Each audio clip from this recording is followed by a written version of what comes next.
You know, I can already see ways to improve this place.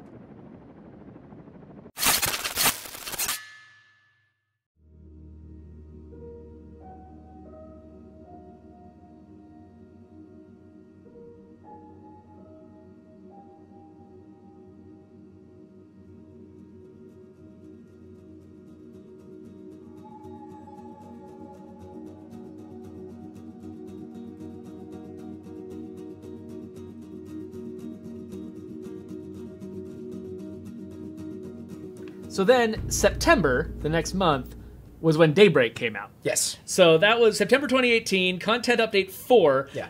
And again, a bunch of other, quality of life fixes, but at the same time, it was Daybreak. Yep. Daybreak was around. I think we were working on this in parallel with the Independence Pack almost right away. Like, it had a lot of different iterations before it sort of took the shape that the players know it as. Yeah, we actually, originally Daybreak, it had much longer sessions. There actually was scavenging involved.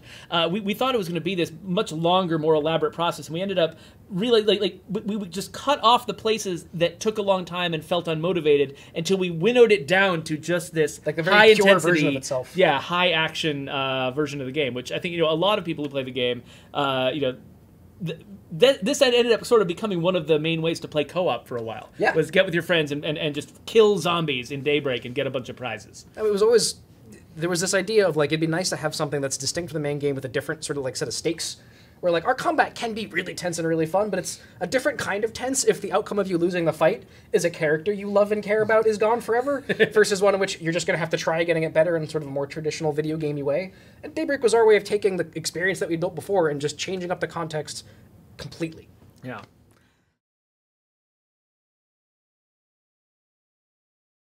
So yeah, Awesome Twitch Dude asks, was Daybreak originally going to be much bigger? Certainly some of our early ideas for Daybreak were bigger. It's hard to say, like, what it was going to be, because, I mean, there was never a scenario where we were not going to run into the time and logistical constraints we ran into. We did sort of make a plan for an experience that was more long-term, where it's like you and your friends would get together and need to scavenge and explore a level in between waves of attackers in order to get all of the equipment that you needed to build up your base. So that instead of it being, the current sort of, did I just miss that? I did. Sort of shorter-term experience, it would be a longer-term investment, basically. But partly we were like, are players going to want that? Are they going to want a long-term investment? Is the game to be really frustrating if you lose after devoting that much time to it? Are we going to sort of encourage a really toxic community because the people's level of frustration is so high, and so if their allies are not, like performing at like peak capacity, they're going to get really angry and cruel to each other because the time investment is so huge? There's all of these, like, factors went into it. So it's like, partly we're like, we should make this a tighter experience to avoid player frustration. But another part of it was, this was a thing that needed to come out to sort of satisfy a promise that we had made. That people who bought sort of the fancy edition of the game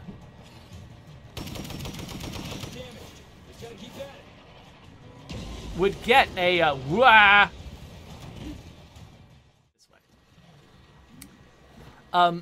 So yeah, the fact that we sort of imagined a version of Daybreak at one point that was bigger and more complicated and took longer, I don't know if that means that Daybreak was originally going to be bigger, because we were always going to run into the issues we ran into. And I think ultimately the situation we're in, where we needed to provide, a DLC pack in a timely manner to satisfy people who had bought the Ultimate Edition of State of Decay 2, and because we wanted it to be a fun, less frustrating experience, which meant demanding less time from players. Those constraints were always going to push us to make it as tight and short term as possible. Am I going the... I guess I'm going away. And so, yeah, so we did toy with the idea of making it bigger. But I think, I don't know. If making a separate mode for State of Decay 2 was a good idea at all, I think the approach we took with Daybreak, where we made it something fairly slim, was a good idea. I think if I had to go back and do it, like, if I was in charge of going back and doing it differently, I probably would advocate for a different kind of expansion, something that didn't sort of fragment the experience into multiple game modes that had to be played separately. I'd probably try to come up with some way to expand the core game of State of Decay 2, make it, add something big and interesting to the experience of State of Decay 2 without, sort of fragmenting people off into sort of like either you're playing Daybreak or you're playing the core game, but you can't be doing both.